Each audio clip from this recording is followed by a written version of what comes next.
Ever booked like a last-minute trip on Airbnb? Or maybe grabbed an Uber in a pinch? Oh, yeah, definitely. We're going to be like diving deep into online marketplaces, those platforms we use all the time, but don't realize the genius behind them.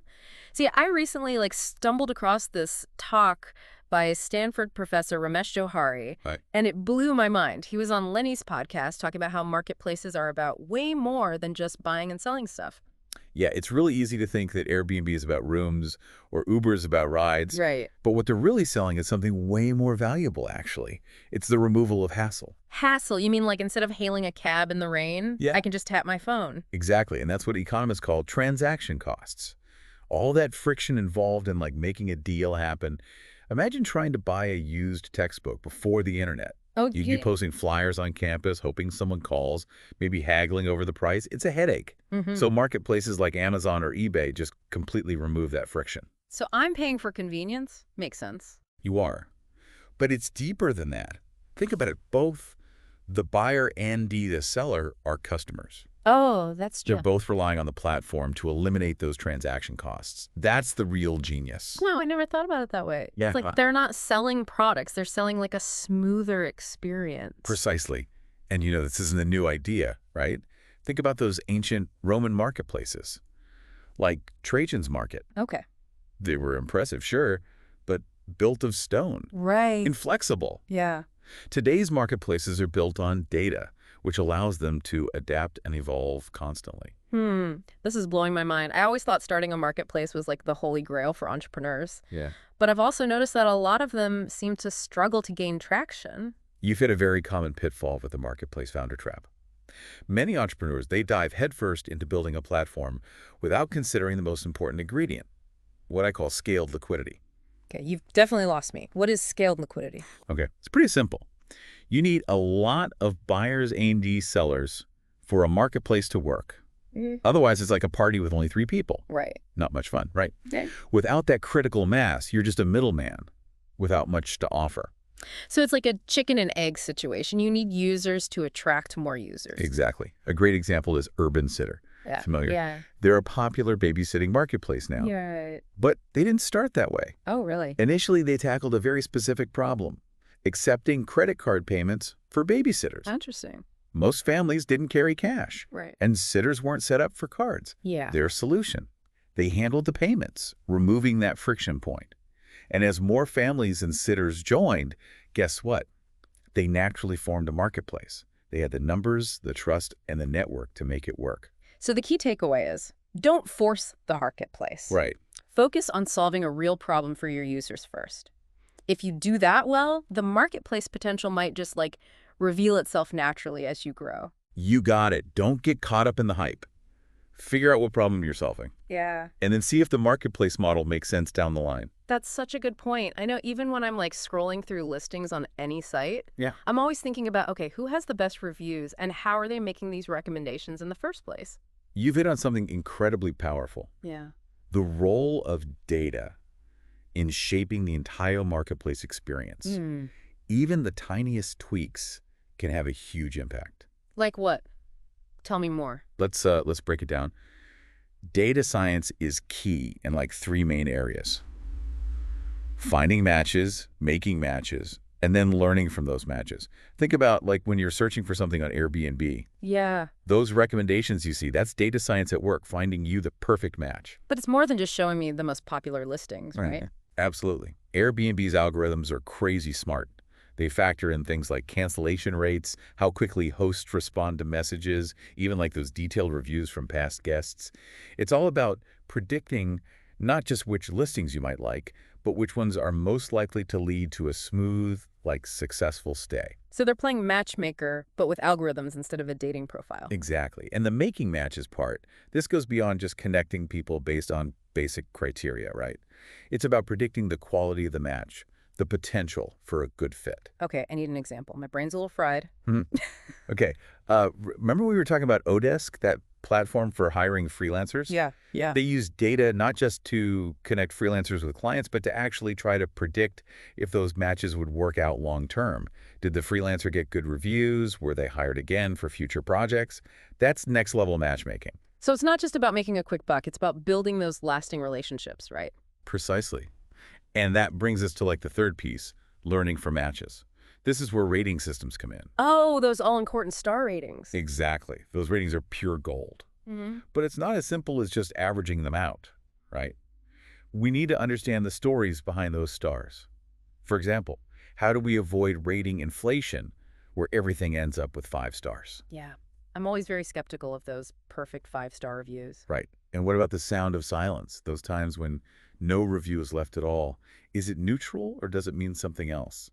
These are all questions data scientists are trying to answer. It's like they're detectives, but with data trails instead of fingerprints. So how does a marketplace even begin to design a rating system that's both useful and fair? That is the million-dollar question. And it's something a lot of platforms are still figuring out.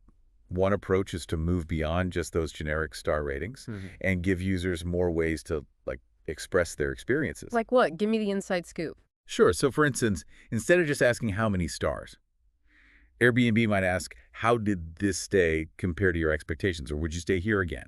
It gives a much richer picture than just a number. It's like the difference between saying good movie and actually having a conversation about what you liked and didn't like. Yeah, It paints a clearer picture. you got it. And another crucial aspect is remembering that, not all ratings are created equal. Just like we talked about earlier with new Uber drivers, sometimes we need to give a little benefit of the doubt, especially early on. So how do you build that into a rating system? Am I picturing like secret algorithms that boost those early ratings? Uh-huh. Not quite magic, but it's close. Data scientists use something called prior beliefs. Essentially, they're taking into account factors that might influence a rating beyond just the user's experience. So like maybe certain types of listings on Airbnb tend to get higher reviews, or maybe some cities are just tougher for Uber drivers because of traffic. Precisely. By incorporating those prior beliefs, the system can kind of adjust those ratings and make things a bit fairer. This is reminding me a lot of A/B testing. You know those experiments where you test out different versions of something to see what works best? I bet marketplaces are A/B testing everything. You're absolutely right. Experimentation is in the DNA of any successful marketplace. And I'm guessing data plays a huge role in those experiments. Absolutely, but there's a catch. Even in a data-driven world, we can't forget about the human element. We've got all this data, these amazing algorithms, but we still need that human touch. Why is that so important? Because numbers can only tell us so much, right? Right. It's like that old saying, don't mistake the map for the territory. Mm. We need human judgment to interpret those numbers, to understand the nuances, and to make sure we're using the data ethically, effectively. So it's not just about finding the right answer in the data. It's Right. about asking the right questions in the first place. Exactly. We need to be asking ourselves, what problem are we trying to solve here? Yeah. What are the potential, unintended consequences of this algorithm, this design choice? How can we use data to create a marketplace that's not just efficient, but fair, equitable? That makes a lot of sense. We can't just blindly trust the algorithms to make the best decisions. We have to be mindful of the bigger picture. And that's where the human element comes in, right? We have the ability to think critically, to consider different perspectives, to make value judgments that go beyond what can be captured in a spreadsheet. It's like that famous quote about chess. The game is played with the mind, not the pieces. Exactly. Mhm. Data is a powerful tool, but it's just that, a tool. We need, skilled craftspeople, those with data literacy, to wield it effectively. So it sounds like data literacy is becoming more and more crucial in today's world. What's your advice for someone who wants to become more data savvy? I think it's all about cultivating that curiosity, that desire to dig deeper and understand the why behind the numbers. Don't be afraid to ask questions, to challenge assumptions, to think critically about the information that you encounter, especially online. Becoming a data detective. Precisely. And the more we understand about data, the better equipped we'll be to navigate this increasingly complex world.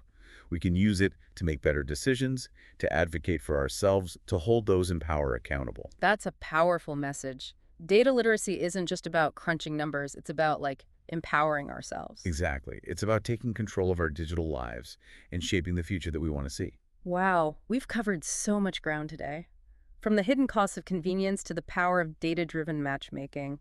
It's been an incredible journey into the world of online marketplaces. We've explored the intricate ways that data shapes our experiences, influences our choices, and connects us not just with goods and services, but with each other.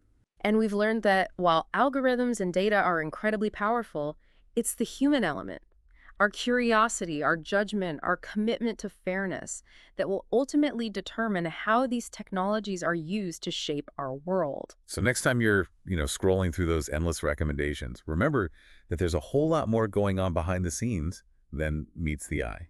It's a fascinating world out there full of hidden connections and unexpected insights.